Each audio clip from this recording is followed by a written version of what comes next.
नमस्कार, मैं doctor Sanjay Jain, associate professor गणित में सम्राट पृथ्वीराज चौहान राजकीय महाविद्यालय अजमेर में कार्यरत हूँ। आज मैं आपको सी प्रोग्रामिंग पर data type and variable declaration in पे जो कल हमने लेक्चर लिया था उसको आज हम एग्जाम्पल में कैसे यूज़ करेंगे इसका प्रयोग देखेंगे। कल का थोड़ा रिवाइज कर रहे हैं हम। कल हमने डेटा टाइप लिए थे। डेटा टाइप में हमने दो मेन टाइप के लिए थे, integer and floating point. Integer बिना डेसिमल वाले, फ्लोटिंग पॉइंट डेसिमल वाले डेटा टाइप। डेटा टाइप की बहुत सारी टाइप होती हैं जिनमें हमने किस तरह से उनके लिए कीवर्ड यूज़ कर रहे हैं, characteristics, unsigned characteristics, integer, unsigned integer, long integer, float, double float, long double float, short integer, ये सब हमने कल देखे थे। और ये कितना स्पेस मेमोरी में लेते हैं उसकी हमने एक टेबल की ली थी।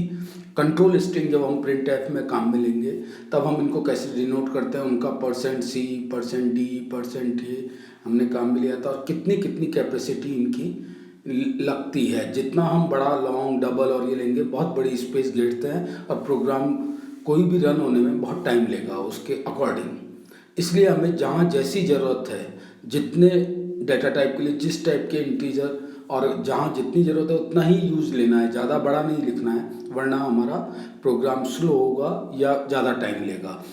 ठीक है, कंपाइलर को भी टाइम ज़्यादा लगेगा। तो ये हमने कल देखा था। इसके बाद कैसे वो मेमोरी में स्पेस लेता है, साइंड है तो प्लस माइनस का, और उसके बाद एक एक प्लेस लेता है और हमको जब एड्रेस देते हैं तो वहाँ जाके सर्च मारता है। और बिना साइन में कोई इस तरह का साइन नहीं होता है, सीधा अनसाइंड मेमोरी यूनिट्स इस तरह की होती है। फिर हमने वेरिएबल किए कल पढ़े थे, वेरिएबल, और दो इम्पॉर्टेंट चीज़ इसमें पढ़ी थी कि कैसे हम वेरिएबल को डिक्लेयर करते हैं और कैसे हम स्टोर करते हैं। ये सारा काम हमने कल किया था, डिक्लेरेशन और स्टोर करने का। और इसका जो लाइन है data type variable 1, 2, 3 and so on, हम जितना चाहें इसको एक ही लाइन में डिफाइन कर सकते हैं, अलग अलग कर सकते हैं। एग्जाम्पल में हमने दिया जैसे अमाउंट, एक ही वेरिएबल डिफाइन किया अमाउंट। दूसरा प्लॉट में हमने टाइम, रेट, इंटरेस्ट एक से ज़्यादा कर दिए हैं और वो फ्लॉट है, मीन्स डेसिमल वाले हैं वो। तो ये डिक्लेयर हमको इनिशियली स्टेज पे कर देते हैं हम, ताकि पूरे प्रोग्राम में वो उसी अकॉर्डिंग वैल्यू लेगा। वेरिएबल में वैल्यू स्टोर करने का कैसे है, जिस वेरिएबल का आप वैल्यू स्टोर करना चाहते हैं उसका नाम लिखिए, बराबर करके उसकी वैल्यू लिख दीजिए। फॉर एग्जांपल हमने अभी लिया इंटीजर अमाउंट। अगर हम ऐसा दे दें उसमें अमाउंट बराबर 1000, तो वो अमाउंट को 1000 ले लेगा। जो भी चीज़ आप इस तरह की फिक्स करेंगे वो ले लेगा। फॉर एग्जाम्पल इंटरेस्ट बराबर 1000 रुपीज़, तो इंटरेस्ट बराबर 1000 वो स्टोर कर लेगा। तो ये स्टोर करने की मेमोरी में कैसे स्टोर करेगा, और उस प्रोग्राम में ड्यूरिंग उस प्रोग्राम आपको वो उसी के बारे में उतना ही वैल्यू लेगा। आज हम ये पहला प्रोग्राम ले रहे हैं, दो नंबर्स का, दो डेटाज का जो हमको दिए हुए हैं उनका सम हम कैसे निकालते हैं। बहुत छोटा प्रोग्राम हमने लिया है। यहाँ पे दो फाइल अभी हमको पहले इंक्लूड करनी है, इंक्लूड stdio.h और conio.h। वो इंक्लूड करके हम प्रोग्राम शुरू करेंगे मेन फंक्शन से। और यहाँ देखिए आप, सबसे पहले स्टेप में ही वेरिएबल डिक्लेयर किया है इन्होंने। इंटीजर है, कौन कौन इंटीजर है, a, b, c, तीन वैल्यूज इन्होंने लिए a, b, c, जो इंटीजर डिफाइन करी है इन्होंने, इंटीजर वैल्यू ही लेगी है। चूंकि हम जानते हैं कि दो वैल्यूज जो हमने a और b लिए अगर इंटीजर है तो उनका सम भी कैसा होगा, इंटीजर ही होगा। इसलिए हमें c जो सम भी कह सकते हैं हम c को, वो भी कैसा होना चाहिए, इंटीजर ही होना चाहिए। यहाँ पे आप इस तरीके से भी डिफाइन कर सकते हैं, इंट नंबर 1, नंबर 2, सम, या इंट डेटा 1, डेटा 2, सम। जो भी आप देना चाहें डिनोशन वो दे सकते हैं। क्लियर स्क्रीन हम पहले पढ़ चुके हैं। यहाँ पे देखिए सबसे पहले इन्होंने, अब देखिए वेरिएबल को स्टोर करा रहे हैं। a जो हमारा था इंटीजर है, हमें पता है a बराबर 10। इसका मतलब अब ये वैल्यू डिक्लेयर कर दी है इसकी, स्टोर करा रहे हैं हम सिस्टम में, a बराबर 10 लेगा वो इस प्रोग्राम में थ्रू आउट।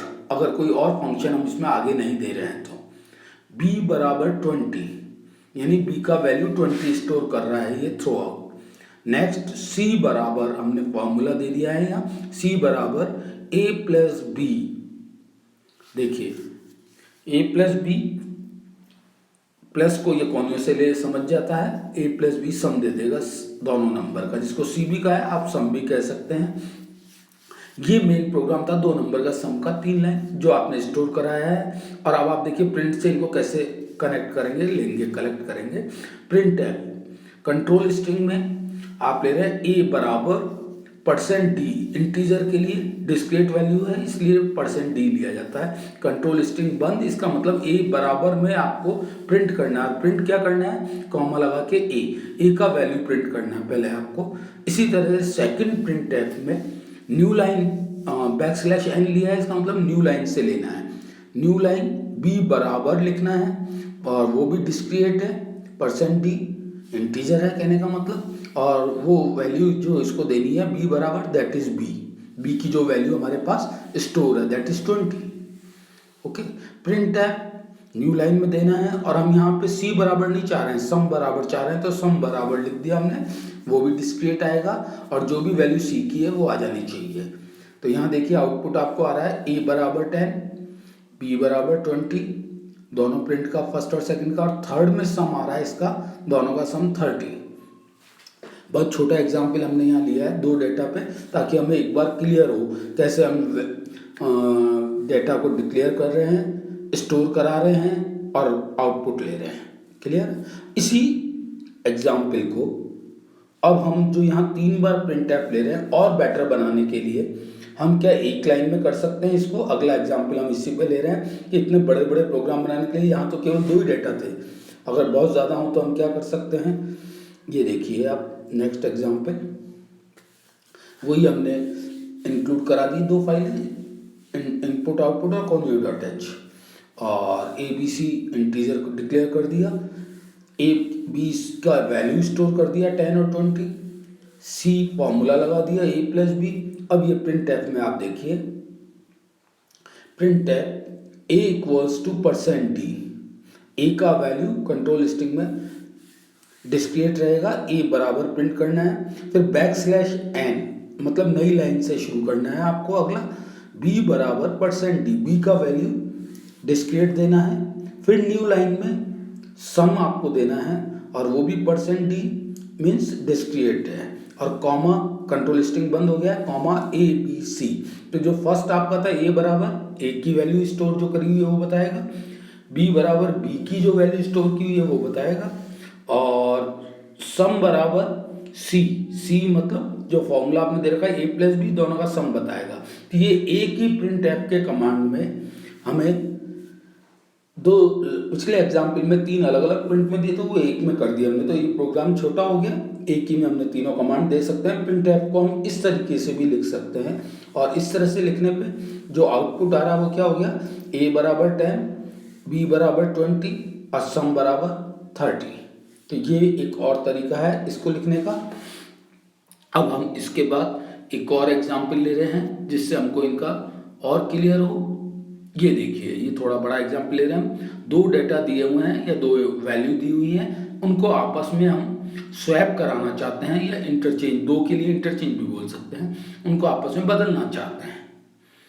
ठीक है, तो वही हमने include standard input out file करी है, कॉन्यो फाइल करी है, मेन से हमने शुरू किया, और इंटीजर। यहाँ एक चीज़ और देखें आप, a को यहाँ अभी स्टोर नहीं करा रहे हैं, a कॉमा और b बराबर 20, b को डिक्लेरेशन में ही स्टोर करा दिया है, int a and b equals to 20 comma c।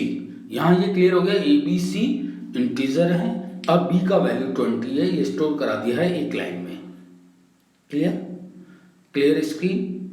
अब देखिए जो चीज़ हम यहाँ बात कर रहे थे, यहाँ पे देखिए a बराबर 10 यहाँ डिक्लेयर कर दिया इन्होंने, वहाँ नहीं किया है, और यहाँ नए लाइन में फिर डिक्लेयर कर दिया a बराबर 10 स्टोर करा दिया है इन्होंने, a की वैल्यू 10 है, b की इनिशियल लाइन में कर दी थी, a की यहाँ कर दी। अब ये देखिए प्रिंट है बिफोर स्वैपिंग, ये एक सीधा कमांड दे दिया कंट्रोल स्ट्रिंग में, बिफोर स्वैपिंग, स्वैपिंग से पहले जो प्रिंट एफ का पहला कमांड ले रहे हैं, ए की वैल्यू को ले रहे हैं, printf control string new line में ए बराबर डिस्क्रीट a, second printf new line में b equals to %d control string close and b का वैल्यू। तो यहाँ पे ए और बी को बिफोर स्वैपिंग प्रिंट करा रहे हैं कि ए और बी का ओरिजिनल वैल्यू क्या है। फिर ये हम देखिए आप c बराबर ए, c को हमने a कह दिया। तीसरा एक नया वेरिएबल लिया है c जो इंटीजर है, उसको हमने a कह दिया, यानी c का वैल्यू क्या बन गया, 10 बन गया, क्योंकि a का वैल्यू क्या था 10, तो c का वैल्यू 10 बन गया। a को b के बराबर कर दिया, यानी कि a की खुद की वैल्यू क्या बन गई, b के बराबर, b की वैल्यू क्या थी 20। इसी तरह से b हो गया c, नेक्स्ट उसमें b को c कर दिया, c की वैल्यू 10 बनी है तो b क्या बन गया 10, a 20 हो गया b 10 हो गया। लेकिन हमने एक तीसरा वेरिएबल यूज किया c, जिसकी मदद से हमने तीनों को इंटरचेंज कर दिया। अब हम ले रहे हैं प्रिंट एफ आफ्टर स्वैपिंग। अब स्वैपिंग कर रहे हैं हम, क्योंकि हमने सी ए बी इन 3 लाइनों से पूरा ए बी सी को इंटरचेंज कर दिया है। तो ये after swapping print F control string \n new line में चाहिए, ए का डिस्क्रीट वैल्यू चाहिए और ए बराबर ए का जो अब वैल्यू हो गया है। प्रिंट एफ न्यू लाइन में बी बराबर %डिस्क्रीट कंट्रोल स्ट्रिंग क्लोज और बी बराबर जो वैल्यू अब बी का हो गया है आफ्टर स्वैपिंग। तो ये हम प्रिंट कराना चाह रहे हैं। यहाँ पे जो आउटपुट में है enter first number, enter second number, ये नहीं आएगा प्रिंट में। ये जब तक हम स्केल काम में नहीं लेंगे वो हमसे पूछेगा नहीं, इसलिए 10 20 हमको पता है, हमने स्टोर कराया हुआ है। जहाँ से स्टार्ट होगा बिफोर स्वैपिंग, बिफोर स्वैपिंग ए कितना था 10, बी था 20। आफ्टर स्वैपिंग, आफ्टर स्वैपिंग जो हमने ये काम में लिए थे सी बराबर ए बराबर बी, बी बराबर सी, ये जो कमांड दिए थे इनकी वजह से अब ए कितना हो गया 20 और बी हो गया 10। तो देखिए ए और बी आपस में चेंज हो गए हैं, इसको हम बोलते हैं स्वैपिंग। ये हमने बहुत छोटा डाटा लिया, 2 ही नंबर लिए थे ए और बी, जिनमें आपस में स्वैपिंग इन फॉर्मूले से करी है। हालांकि इसके लिए और बेटर कमांड्स हैं जिन पे हम ज़्यादा डाटा होंगे तो उनको यूज़ करेंगे आगे जब हम पढ़ लेंगे। तो ये स्वैपिंग भी हम इनसे कर सकते हैं कि कैसे नंबरों को आपस में चेंज किया जा सकता है। इसके बाद कुछ क्वेश्चन ये हम आपको प्रैक्टिस के लिए दे रहे हैं। सी भाषा में विभिन्न डेटा टाइप मेमोरी में उनके द्वारा लिया जाने वाला स्थान तथा कंट्रोल स्ट्रिंग को समझाइए। वेरिएबल का नाम देते समय किन किन बातों का ध्यान रखना चाहिए। ये क्वेश्चन क्या है, कुछ छोटे टाइप के क्वेश्चन है जो आपके क्वेश्चन पेपर में छोटे क्वेश्चन आते हैं, पार्ट ए के जो क्वेश्चन आते हैं उनमें पूछे जा सकते हैं। वेरिएबल को डिक्लेयर करने की महत्ता को स्पष्ट कीजिए। दो संख्याओं का गुणनफल ज्ञात करने के लिए प्रोग्राम बनाइए। जैसे आज हमने दो संख्याओं का योग का आपको बताया, यहाँ गुणनफल का करना है। इन प्रोग्राम को आप कोशिश कीजिए बनाने की, कैसे वेरिएबल डिक्लेयर करने हैं, स्टोर कराने हैं, और बहुत छोटे डाटा ही ले लीजिए, 2 3 3, ताकि हमारी एक प्रैक्टिस हो जाए। तो ये वेरिएबल, डाटा डिक्लेरेशन और डाटा स्टोर, इस तरह के प्रोग्राम के बारे में आपको मैंने बताया है। आज के लिए इतना ही, थैंक्स। कल इससे आगे हम चलेंगे, ऑपरेटर्स को और हम इनमें कैसे यूज़ करते हैं वो देखेंगे। Thank you.